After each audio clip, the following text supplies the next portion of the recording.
구약성경 열왕기상 19장 1절에서 8절까지 말씀을 제가 봉독해 드리겠습니다. 아합이 엘리야가 행한 모든 일과 그가 어떻게 모든 선지자를 칼로 죽였는지를 이세벨에게 말하니 이세벨이 사신을 엘리야에게 보내어 이르되 내가 내일 이맘때에는 반드시 내 생명을 저 사람들 중 한 사람의 생명과 같게 하리라. 그렇게 하지 아니하면 신들이 내게 벌 위에 벌을 내림이 마땅하니라 한지라. 그가 이 형편을 보고 일어나 자기의 생명을 위해 도망하여 유다에 속한 브엘세바에 이르러 자기의 사환을 그곳에 머물게 하고 자기 자신은 광야로 들어가 하룻길쯤 가서 한 로뎀 나무 아래에 앉아서 자기가 죽기를 원하여 이르되 여호와여 넉넉하오니 지금 내 생명을 거두시옵소서. 나는 내 조상들보다 낫지 못하니이다 하고 로뎀 나무 아래에 누워 자더니 천사가 그를 어루만지며 그에게 이르되 일어나서 먹으라 하는지라. 본즉 머리맡에 숯불에 구운 떡과 한 병 물이 있더라. 이에 먹고 마시고 다시 누웠더니 여호와의 천사가 또다시 와서 어루만지며 이르되 일어나 먹으라. 내가 갈 길을 다 가지 못할까 하노라 하는지라. 이에 일어나 먹고 마시고 그 음식물의 힘을 의지하여 40주 40야를 가서 하나님의 산 호렙에 이르니라. 아멘. 우리 옆 사람과 같이 인사합니다. 말씀에 은혜 되세요. 성도님 말씀에 은혜 되세요. 이렇게 인사하겠습니다. 네, 말씀에 커다란 은혜 되시기를 주의 이름으로 축원합니다. 엘리야 이야기를 지난주에 이어서 또 진행합니다. 4절 말씀을 다시 한번 보시면은 이렇게 되어 있습니다. 자기 자신은 광야로 들어가 하룻길쯤 가서 한 로뎀 나무 아래에 앉아서 자기가 죽기를 원하여 이르되 여호와여 넉넉하오니 지금 내 생명을 거두시옵소서. 나는 내 조상들보다 낫지 못하니이다 하고 이렇게 나와 있습니다. 여러분, 엘리야가 지금 어디에 있느냐면 로뎀 나무 아래에 있습니다. 로뎀 나무는 우리가 이제 보통 생각하면은 엄청난 그늘이 이렇게 드리워져 있을 것이라고 생각을 하죠. 왜냐하면 로뎀 나무 그러면 우리가 지친 자가 쉼을 쉬는 쉼을 누리는 이미지가 있기 때문에 그렇습니다. 우리도 로데몰이 있잖아요. 우리 교회에도. 근데 이 로뎀 나무는 실제로는 그 그늘을 크게 제공해 주지는 않아요. 약간의 그늘. 그러니까 대싸리 나무예요. 이 로뎀 나무는 쌀이 나무 우리 아시죠? 그런 비슷한 건데, 그러니까 이제 그 엘리야가 이제 갔던 그곳은 그 비가 많이 내리지 않는 지역이어서 또 이 로뎀 나무가 키가 크지 않은 지역이에요. 그러니 엘리야가 간신히 자기의 몸을 거기에 웅크리고 넣어서 정말 비참한 상황인 거죠. 어떻게 보면. 그리고는 거기에 앉아서 하나님께 간구하는 거예요. 여호와여, 이제 내 삶은 여기까지인 것 같습니다. 여기까지인 것 같아요. 하나님, 내 생명을 거둬 주시옵소서. 이렇게 간구를 합니다. 이 3절에 보면은 엘리야가 자기의 생명을 위해서, 그러니까 생명을 보존하기 위해서 도망을 쳤다라고 하는 표현이 나와요. 살자고 그렇게 애썼던 엘리야가 왜 죽여달라고 하나님께 이렇게 간구하는 걸까? 이 모습을 보면은 우리가 지난주에 살펴봤던 그 열왕기상 18장에서 이 갈멜산에서의 엘리야의 모습과 너무 다르죠, 그죠? 그래서 이 성경을 쭉 읽다 보면은 18장과 19장의 그 갭이 너무나 커서 이 차이가 너무나 크기 때문에 좀 저로서도 좀 처음에 읽을 때 굉장히 당황을 했어요. 어떻게 그렇게 멋있었던 엘리야가 이렇게 비참한 모습으로 바뀌어졌을까, 그런 생각이 들죠. 이 엘리야가 18장의 모습은 정말 당당했잖아요. 너무나 그 당당함 자체인데, 지난주에 살펴봤던 열왕기상 18장 21절을 다시 한번 보면 그래요. 엘리야가 모든 백성에게 가까이 나와 이르되 너희가 어느 때까지 둘사이에서 머뭇머뭇하려느냐. 여호와가 만일 하나님이면 그를 따르고 바알이 만일 하나님이면 그를 따를지니라 하니 백성이 말 한마디도 대답하지 아니하는지라. 그래요. 그러니까 온 나라 전체가 바알 신앙으로 도배가 된 것 같은 그런 상황이에요. 그래서 이 바알 선지자들이 모였고 백성들이 모인 자리는 어떻게 보면 이제 이 엘리야가 죽을 수 있는 자리거든요.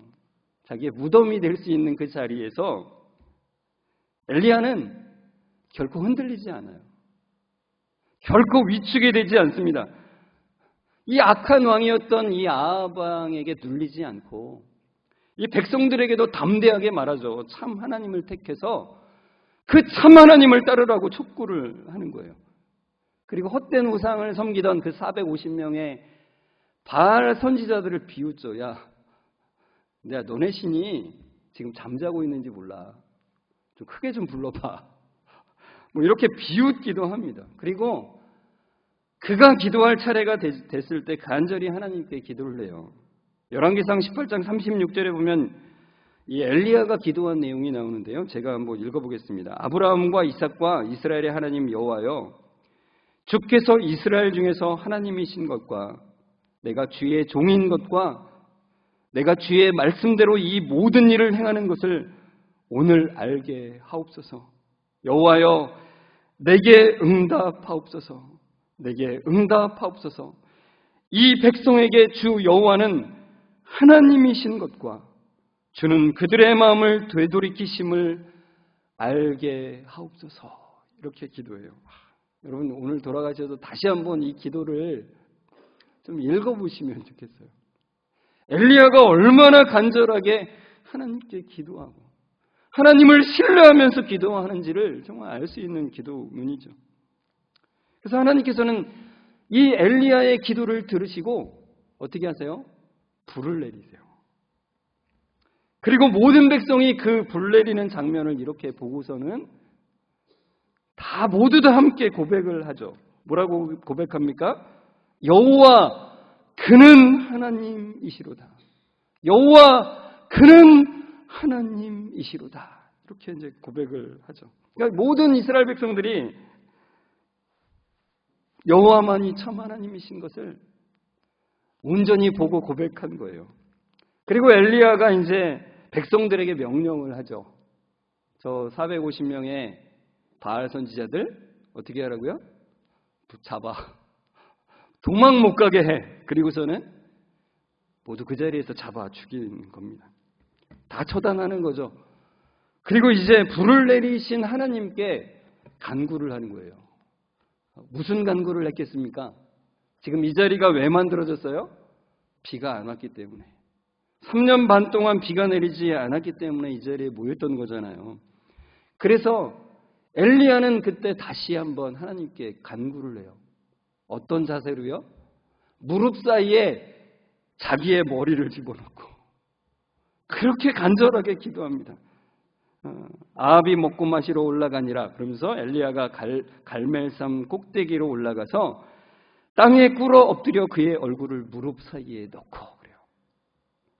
비를 내려주시도록 엘리야가 간절하게 이렇게 기도하는 거예요.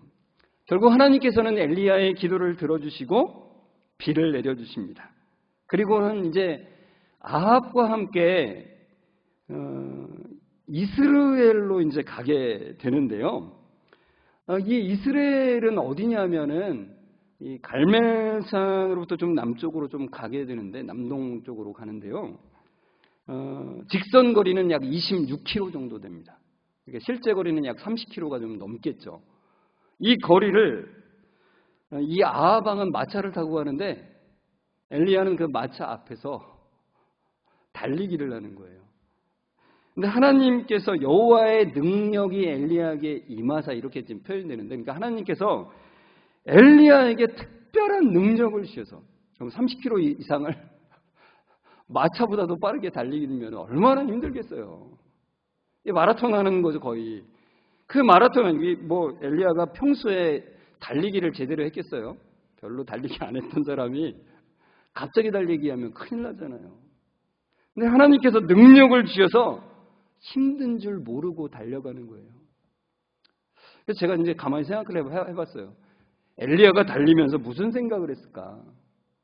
어떤 생각을 했을까? 이스라엘까지 이제 달려가는데 그 이스라엘은 아합의 이제 그 별궁이 있던 곳인데 거기에 이세벨 왕비가 기다리고 있는 거예요. 어떻게 됐을까? 궁금해하면서 기다리고 있는데 엘리야가 달리면서 이런 생각을 하지 않았을까? 여호와의 나라가 회복되리라. 바알 선지자들의 실제적인 주인이었던 이세벨 왕비를 처단하고 다시 여호와의 나라를 회복하리라. 이런 소망을 가지고 힘든 줄도 모르고 달려가지 않았을까요? 근데 이 이스라엘 성을 갔더니 이 갈멜산의 열기와는 전혀 다른 냉랭함이 거기에 있는 거예요. 그러니까 이세벨 왕비를 처단할 분위기가 전혀 이 갈멜산에서는 그냥 바로 처단할 수 있는 그런 분위기가 형성이 됐잖아요. 그런데 이스라엘 성에는 전혀 그런 분위기가 없는 거죠. 냉랭해요. 근데 우선은 아합 왕이 변한 게 하나도 없어요.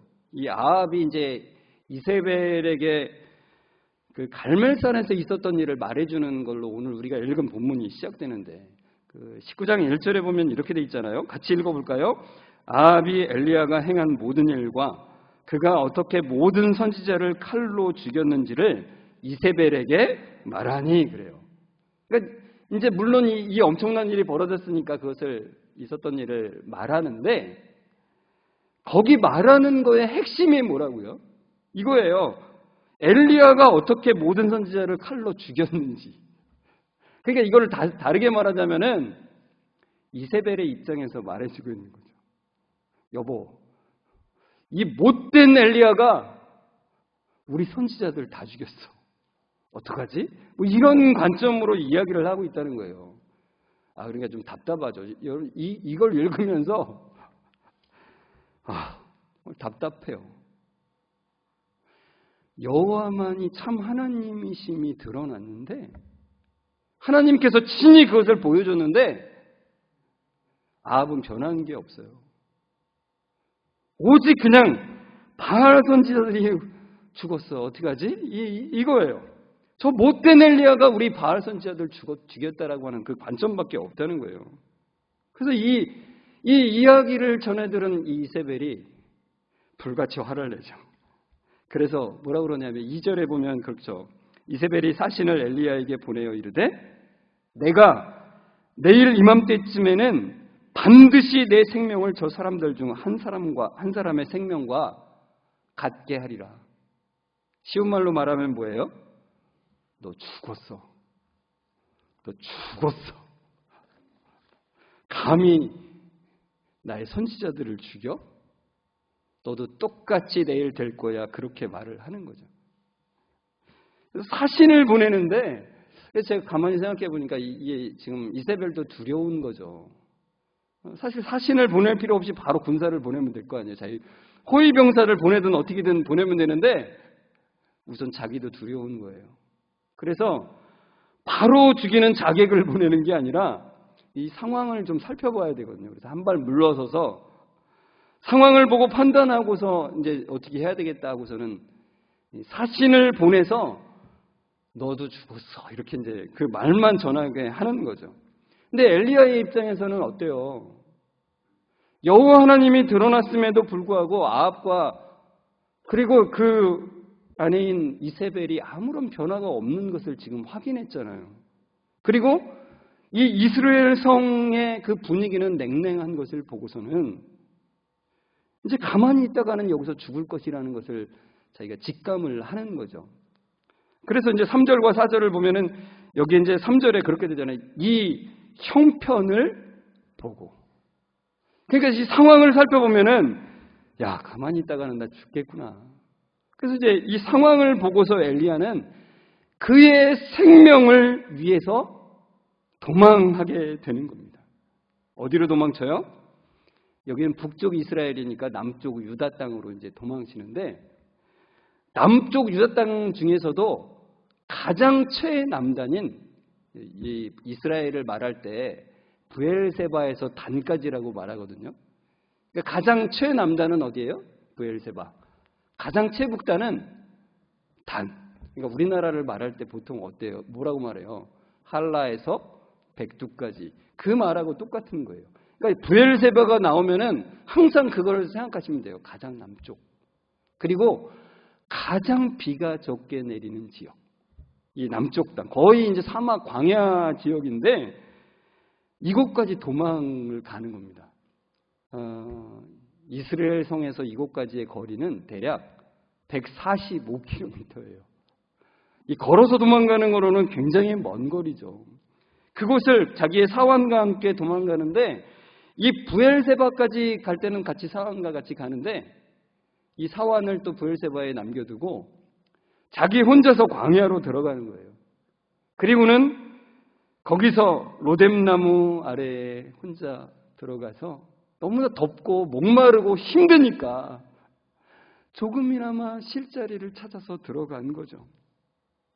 여러분, 갈멜산에서는 모든 것이 다 잘 될 것 같은 그런 상황이었는데 그 상황과는 너무나도 다른 지치고 힘들고 두려움이 엄습하는 그런 상황 가운데 있는 거예요. 왜 내가 이렇게 비참해야 되지? 내가 왜 이렇게 절망감 가운데 들어야 되지? 내가 왜 이런 두려움에 휩싸여야 될까? 뭐 이런 생각이 들었겠죠. 여러분, 저도 이런 상황들을 저도 접하게 되는데 여러분은 어떻습니까? 어떤 때는 굉장히 즐거울 때가 있잖아요. 어제도 제가 식당에서 음식 준비하는 분들 이렇게 같이 막 있는데 막 서로가 집사님이 계신 것만으로도 제가 너무나 기쁨이 됩니다. 막 이러면서 서로 즐거워하고 기뻐하고 막 같이 준비하는 모습들을 제가 봤어요. 얼마나 참 기쁘고 즐거운 거예요. 그러니까 여러분, 우리가 힘든 줄 모르고 할 때가 있잖아요. 너무 기쁘고 즐거워서. 막 돈이 없을 때 가난하고 힘들고 병들었는데도 그 하는 것들이 너무나 기쁘고 즐거울 때가 있어요. 내가 하나님의 역사에 함께 그 자리에 있는 것만으로도 너무나 기쁜 때가 있죠. 그죠? 지칠 줄 모르는 때가 있어요. 하나님의 은혜가 느껴지는 것만으로도 너무나 감사한 때가 있죠. 성령의 능력으로 달려가는 엘리야가 그 30km가 넘는 그 길을 힘든 줄 모르고 달렸듯이 그런 때가 우리에게 있습니다. 그죠? 그 은혜가 너무나 감사하고 기쁨이 넘치는 그런 때가 우리에게 있습니다. 그런데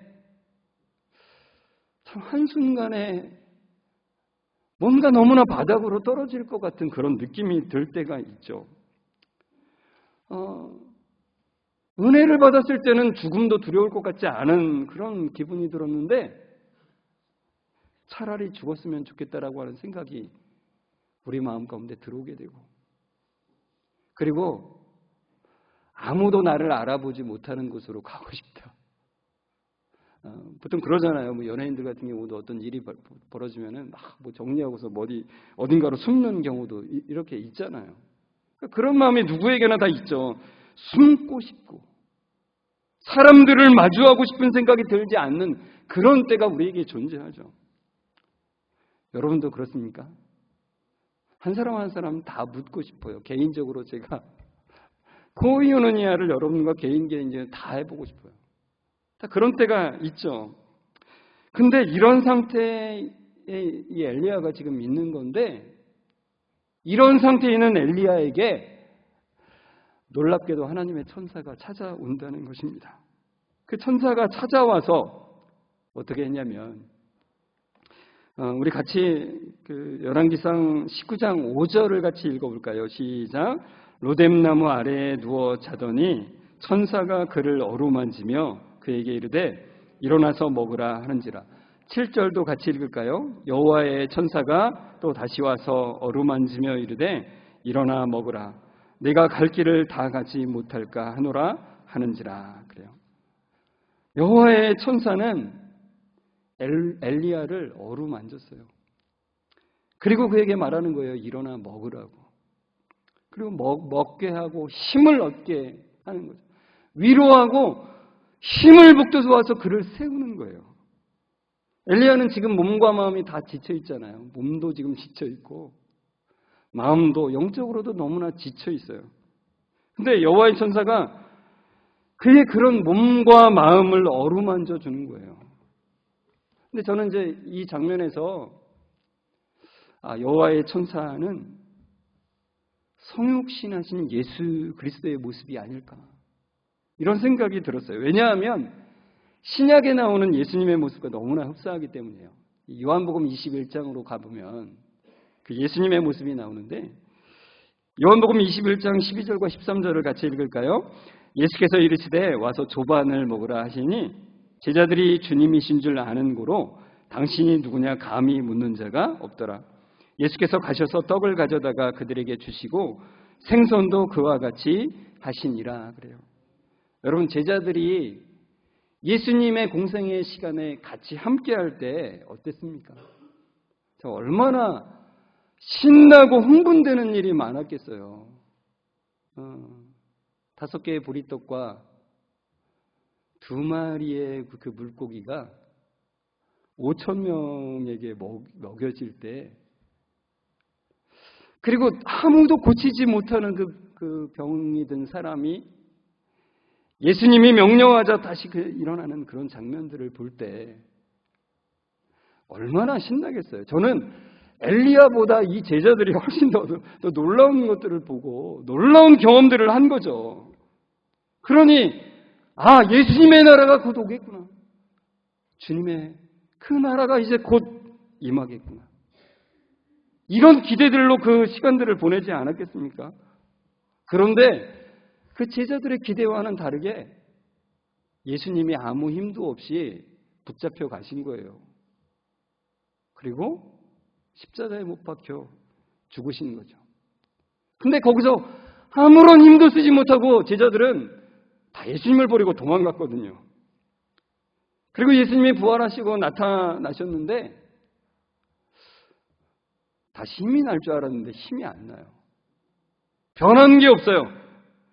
그리고 두려움과 절망은 여전히 그들 가운데 있었고 그들은 아무것도 할 줄 몰라서 갈릴리로 다시 돌아가요. 그리고 다시 고기 잡는 일을 하고 있는 거예요. 그런 그들에게 예수님이 갈릴리의 호수까지 찾아오셨어요. 그리고는 예수님이 식사를 준비하시고 그들에게 뭐라고 말씀하세요? 와서 먹으라고 말씀하세요. 엘리야에게 여호와의 천사가 말했던 것과 너무 비슷하지 않아요? 예수님은 제자들을 혼내실 수 있지 않았을까? 저 상상을 해봐요. 그래서 제가 그 상상으로 한번 제가 이렇게 호통을 치지 않을까? 야, 얘들아, 내가 십자가 질 때 너네 뭐 했냐? 너네 지금 뭐 하는 거야? 야, 내가 지금 부활했는데 아직도 두려움에 떨고 있냐? 얘 미친 거 아니야? 이런 말씀을 하지 않으셨을까? 그리고 베드로한테는 베드로야,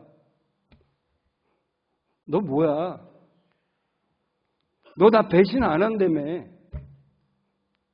다른 모든 제자들은 다 주님을 버려도 나는 절대로 안 버립니다. 근데 이게 뭐냐? 너 지금 뭐 하는 거야? 이렇게 야단치실 수 있지 않았을까? 근데 쪼잔한 저의 생각과는 다르게 예수님은 절대 그들을 혼내지 않으시고 그들을 먹이신다는 거예요. 그들의 마음을 만지시는 거예요. 그리고 베드로에게 물으세요. 베드로야,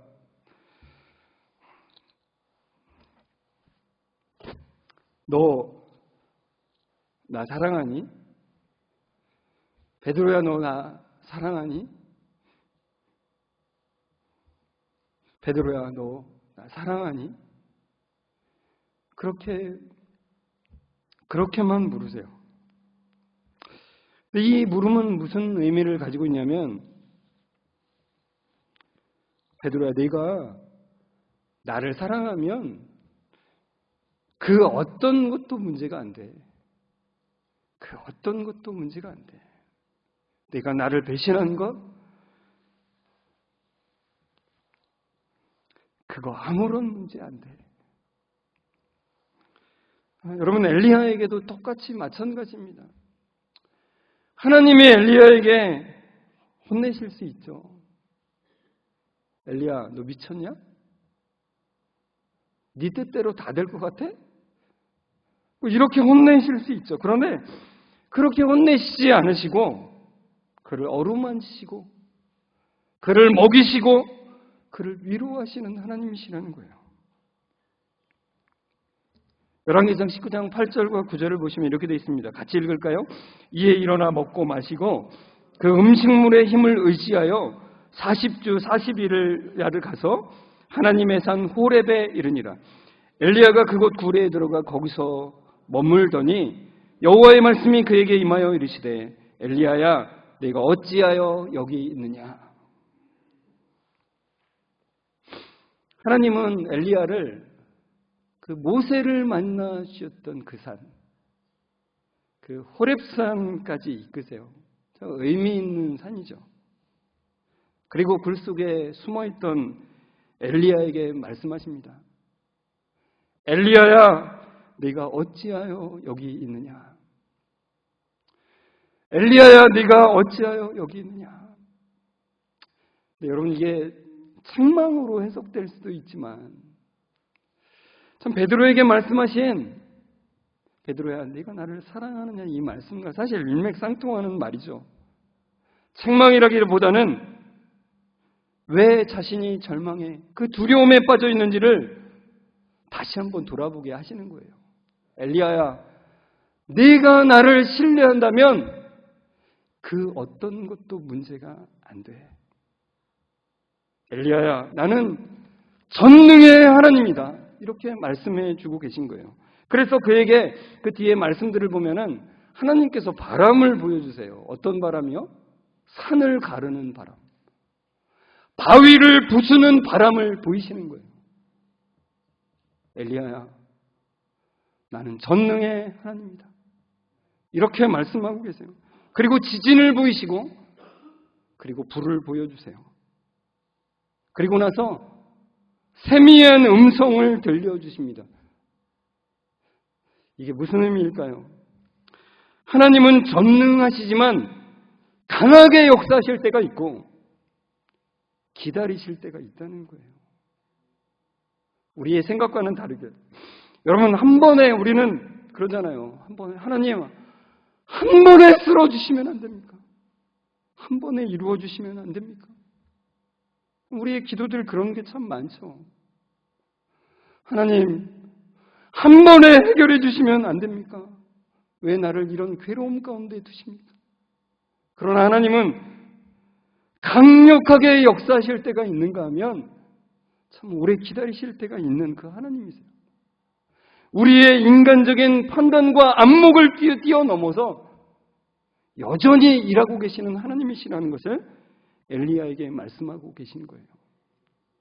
엘리야야, 내가 나를 이런 전능한 하나님으로 신뢰한다면 아무런 것도 문제될 게 없단다. 이렇게 말씀하고 계시는 거예요.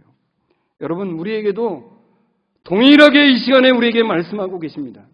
얘야, 네가 나를 전능의 하나님으로 신뢰하고 있다면 지금 당장 그 일이 이루어지지 않을지라도 네가 나를 부인하고 두 마음을 품고 살았을지라도 그것이 아무런 문제가 되지 않는다고 다시 나의 전능함 가운데 나의 위로함 가운데 있으라고 말씀하고 계시다는 것입니다. 성도 여러분, 우리 하나님은 위로의 하나님이십니다. 고린도후서 1장 3절과 4절에 너무나 잘 말씀하고 계십니다.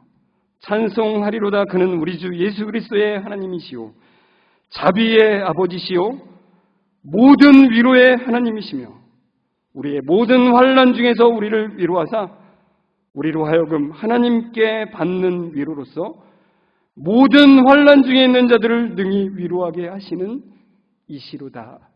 이렇게 말씀하고 계세요. 모든 환난 중에서 우리를 위로하고 계세요. 그래서 저도 참 이 말씀 때문에 참 위로를 받았는데,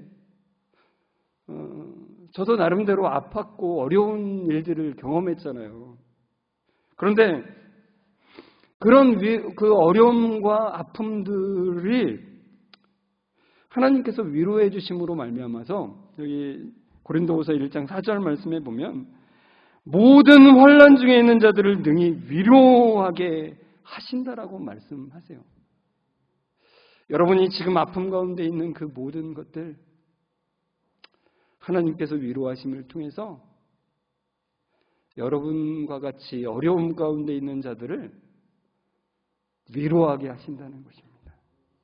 그 위로의 하나님을 통해서 여러분들이 엄청난 그 위로를, 그 풍성한 위로를 경험하시고 그 위로가 넘쳐서 다른 사람들을 위로하는 그런 놀라운 일들이 우리 가운데 풍성하기를 바랍니다. 여러분, 우리가 믿음을 찾아보기 힘든 때예요. 지난주에 어떤 분과 제가 이야기를 나누다가 그분이 그 먼저 다니던 교회에서 느꼈던 그 어려움들에 대한 얘기를 하면서 그런 얘기를 하더라고요. 목사님, 더 이상 소망이 없는 것 같아요.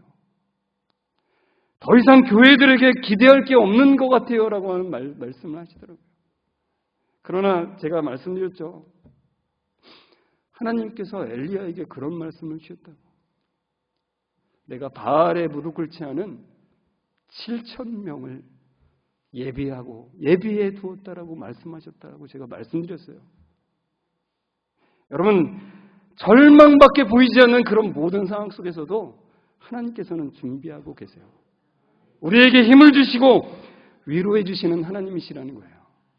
그 하나님을 만남을 통해서 참된 위로와 기쁨을 누리시는 여러분들 되시길 주의 이름으로 축원합니다. 우리 함께 이 시간에 같이 찬송 불렀으면 좋겠습니다. 86장, 찬송가 86장 내가 늘 의지하는 예수인데요. 이 가사가 이렇게 되어 있습니다. 내가 늘 의지하는 예수, 나의 상처 입은 심령을 불쌍하게 여기사 위로하여 주시니. 우리의 상처 입은 심령을 언제나 불쌍하게 여기시고 위로해 주시는 그 하나님을 온전히 우리가 만나는 시간 되었으면 좋겠습니다. 같이 고백하면서 우리 일어나서 같이 함께 찬양했으면 좋겠습니다.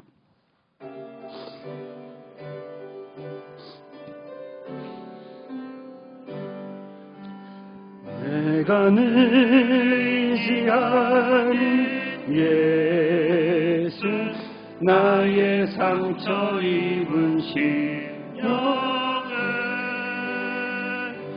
불쌍하게 여기사 위로하여 주시니 미쁘신 나의 좋은 친구, 내가 의지하는 예수, 나의 사랑하는 친구, 나의 기도 들으사 응답하여 주시니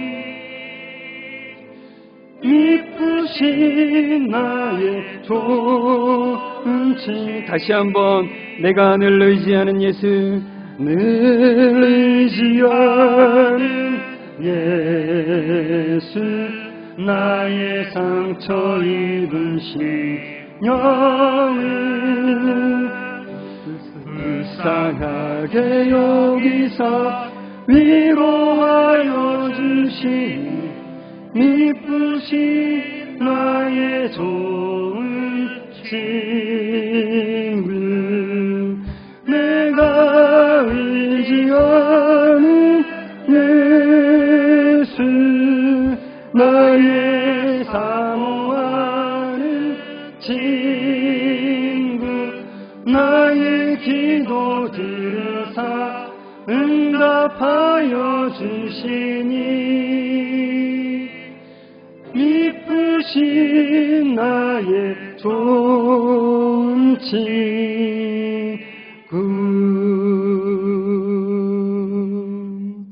전능의 하나님을 찬양합니다.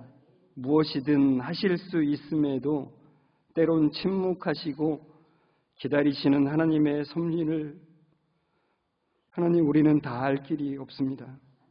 그래서 때로는 지치고 두려움에 빠져서 모든 것이 암울하게 보일 때가 있습니다. 그러나 그 어디까지라도 우리를 찾아오셔서 어루만지시고 먹이시고 다시 일으켜주시는 하나님을 봅니다. 상처 입은 심령을 불쌍히 여겨주시고 위로해주시는 그 하나님의 손길을 더욱 바라보는 은혜를 허락해 주옵소서. 인간적 생각으로 하나님의 일하심을 평가하지 않게 하여 주시고 하나님의 마음을 우리에게 주셔서 하나님의 뜻을 따라 걸어가는 삶이 되게 하옵소서. 하나님, 우리 성도들 한 주간 살아갈 동안 이 말씀을 기억하면서 신실하신 주님과 함께 걷는 날들이 되게 하여 주옵소서. 우리의 참된 위로자 되시는 예수 그리스도의 이름으로 기도드리옵나이다. 아멘. 우리 주 예수 그리스도의 은혜와 하나님의 사랑하심과 성령님의 교통하심이 어루만지시고 새 힘을 공급하시는 주님만을 바라보기를 소망하며 나아가는 우리 모든 성도들과 그 가정 위에 지금부터 영원까지 함께 있을지어다. 아멘. 아멘.